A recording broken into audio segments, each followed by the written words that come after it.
फेफड़े की मतलब हालत है वो बहुत डैमेज हो चुकी है, उसमें पानी हो चुका है।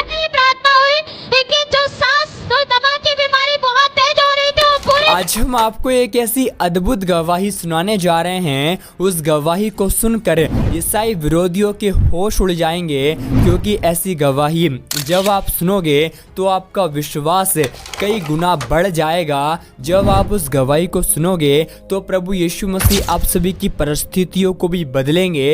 इसलिए आप सभी उस गवाही को पूरा जरूर सुने। आप सभी उस गवाही को सुन सकते हैं। यही हो गया था, पहले से पीने भर के नहीं रह गए थे। ये भाई बता रहे हैं एक दिन मुझे इतना ज्यादा दमा फूल रहा था कि मैं अपने हाथ से ग्लास का पानी भी उठा के नहीं पी सकता था। मुझे दमा की इतना काफी प्रॉब्लम हो गई थी। इन्होंने जब जांच करवाया तो डॉक्टर ने बताया कि आपका फेफड़ा जो है वो बहुत कमजोर हो गया है, उसकी जो फेफड़े की मतलब हालत है वो बहुत डैमेज हो चुकी है, उसमें पानी हो चुका है। और डॉक्टर ने को कहा कि मृत्यु के साथ ही ये बीमारी आपकी जाएगी, मृत्यु तक आपको इसी दमा के साथ जीना पड़ेगा, केवल दवा खाएंगे तो दमा आराम रहेगा। हाँ, तो वो बोले कि दवा से थोड़ा आराम रहेगा लेकिन ये दमा खत्म नहीं होगी।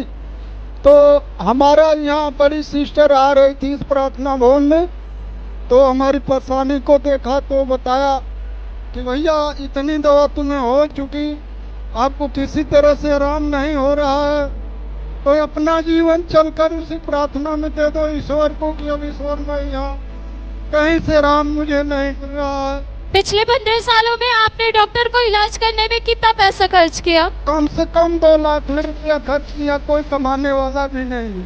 ये पिताजी बता रहे हैं मेरे घर में कोई कमाने वाला नहीं है, मैंने खुद के परिश्रम से मेहनत करके जो कमाया इधर उधर से जुटा के 2 लाख रुपए डॉक्टर को खर्च किया।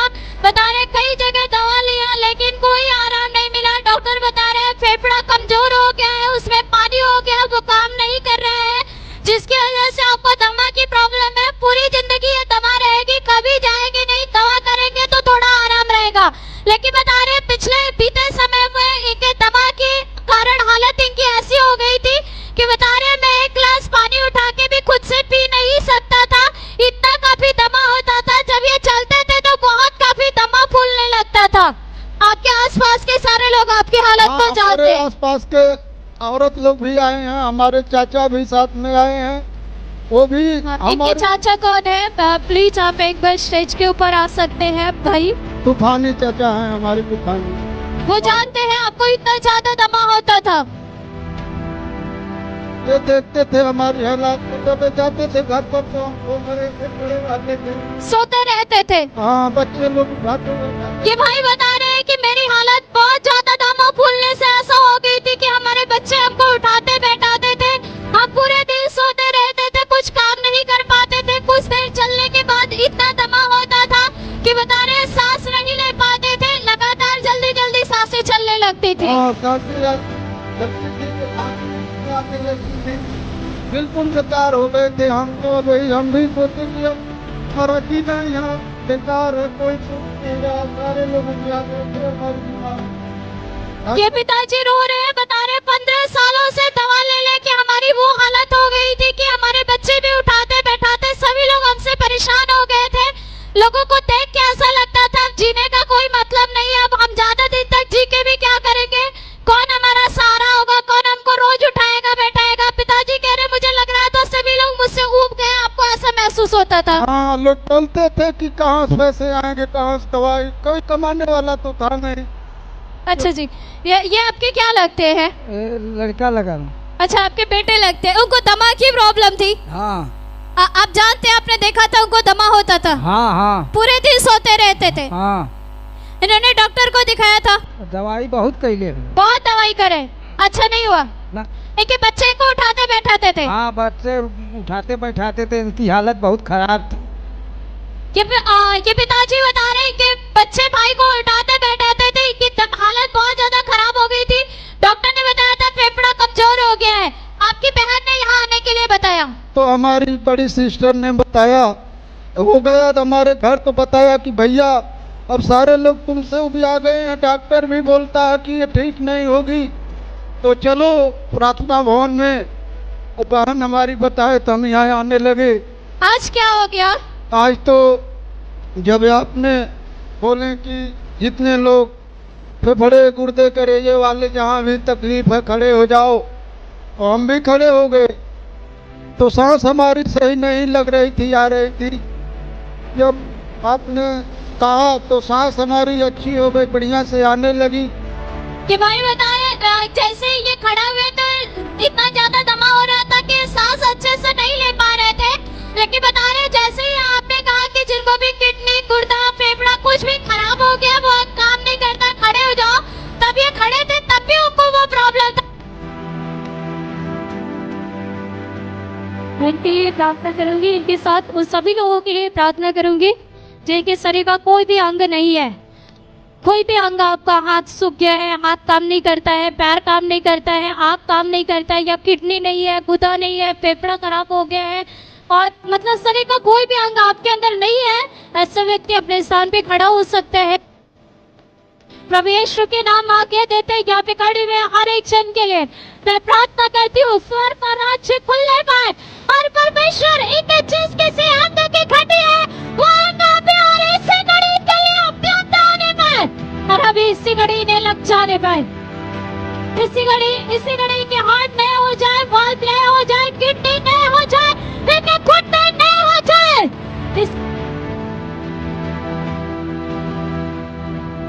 लेकिन जैसे ही प्रार्थना हुई, लेकिन जो सांस तो दमा की बीमारी बहुत तेज हो रही थी, वो पूरी तरह सांस नॉर्मल हो गई। आप सभी इस वीडियो को अभी छोड़ के ना जाए, आप सभी इस वीडियो को पूरा ज़रूर देखें। जैसा कि आपने वीडियो में देखा कैसे प्रभु यीशु मसीह ने बहुत बड़ा चमत्कार कर दिया।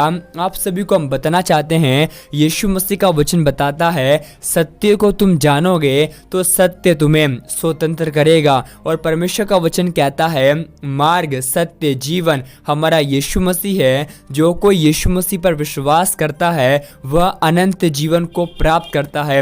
आप जानते ही होंगे कैसे इस संसार में लोग बुराई में पड़े हुए हैं। जो लोग यीशु मसीह के नाम का प्रचार करते हैं, मसीही विरोधी उनसे मारपीट करते हैं। हम आपको बताना चाहते हैं प्रभु यीशु मसीह का वचन बताता है धन्य हो तुम जब मनुष्य मेरे कारण तुम्हें निंदा करे, तुम्हें सताए, तब आनंदित और मगन होना क्योंकि स्वर्ग में तुम्हारे लिए बहुत बड़ा प्रतिफल है। आप जानते ही होंगे कैसे एक व्यक्ति जब यीशु मसीह पर विश्वास करता है तो सांसारिक दुनिया के लोग उस पर बहुत सारे झूठे आरोप लगाकर कहते हैं कि इसने धर्म परिवर्तन कर लिया। हम आपको बताना चाहते हैं हमारा यीशु मसीह इस जगत में धर्मियों को बचाने के लिए नहीं बल्कि पापियों का उद्धार करने के लिए आया है। क्योंकि यीशु मसीह ने इस संसार के जगत के मूर्खों को, तुच्छों को, जो है भी नहीं है, उनको चुन लिया है ताकि जो हैं और अपने आप में बड़ा घमंड करते हैं उन्हें लज्जित कर सके। एक ऐसा व्यक्ति जो कि आज दलदल की कीच में पड़ा हुआ है, हमारा यीशु मसीह उससे बहुत प्यार करता है। क्योंकि परमेश्वर का वचन बताता है यीशु मसीह इस संसार में इसलिए आया है कि हम जीवन को पाए और बहुत आयत के जीवन को प्राप्त कर सके। अगर आपके जीवन में किसी भी प्रकार की समस्या है तो आप यीशु मसीह पर विश्वास करके देखें। यीशु मसीह का वचन बताता है हमारा परमेश्वर आपको चंगाई देगा, छुटकारा देगा बीमारी से, गरीबी से। लेकिन हमें परमेश्वर के वचन पर दृढ़ रहना है क्योंकि परमेश्वर का वचन बताता है चाहे पहाड़ हट जाए और पहाड़ियाँ टल जाए तो ये परमेश्वर का वचन कभी ना टलेगा क्योंकि हमारा परमेश्वर कभी ना बदलने वाला परमेश्वर है।